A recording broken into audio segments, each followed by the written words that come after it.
Governor Northam is governor of the state of Virginia because he won three areas: Northern Virginia near Washington, D.C., Richmond, and the Norfolk area. 79 of Virginia's 95 counties did not have majority votes for him, but the 16 counties that did go for him did so in a big way, and he ended up winning by 9 points. There is no question he won the popular vote, but geographically, the vast majority of Virginia did not support him. Because he has chosen to rule in a statist manner and not as a defender of rights, there has been a backlash from that geographic majority. 91 of Virginia's 95 counties have voted to become Second Amendment sanctuaries, which means that even some of the counties that went for him have rejected his anti-gun proposals and statist agenda. What is happening in Virginia is symptomatic of a conflict that has been growing for a number of decades and becoming ever more impassioned. This conflict is between the values of urban residents and the inhabitants of rural areas and small towns. People who live in or near large cities expect a pervasive, autocratic, and active government. People in what is often called small town America are more suspicious of government and rely on themselves and local communities to solve problems. In Virginia, the people living in central and western part of the state are not interested in Northam's autocratic proposals reflecting the statist ideals of the urban centers of Washington, Richmond, and Norfolk that delivered him the governorship. This situation is this situation this situation is reflected in national elections. In 2016, President Trump won 81% of the counties of the United States, reflecting 84% of its geographic area.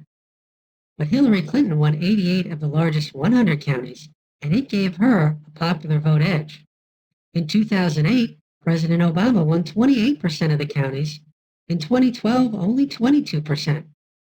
It is clear that urban areas trend statist Democrat.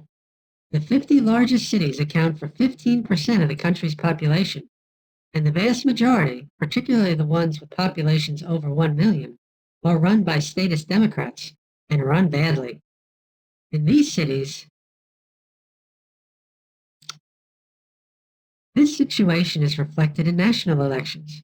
In 2016, President Trump won 81% of the counties in the United States, reflecting 84% of its geographic area. But Hillary Clinton won 88 of the largest 100 counties, and it gave her a popular vote edge. In 2008, President Obama won 28% of the counties. In 2012, only 22%. It is clear that urban areas trend statist Democrat. The 50 largest cities account for 15% of the country's population, and the vast majority, particularly the ones with populations over 1 million, are run by statist Democrats and run badly. It is these cities that have often provided us with the most corrupt and moronic public officials.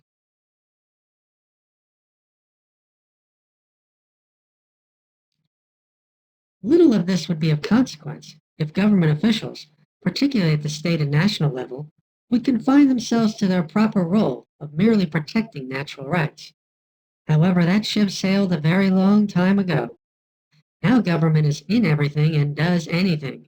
All its officials ignore their oaths of fidelity to the Constitution, and we have majority rule, the rule of the mob. That mob lives in the cities, where corruption is rampant, government regulates minutia, and societal mores are reduced to absurdity.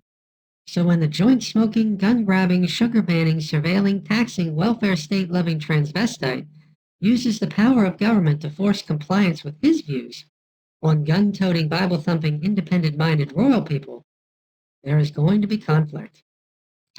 Elections have consequences, but in a republic, it is not winner take all, do as you please, carte blanche. Citizens do not go to the voting booth.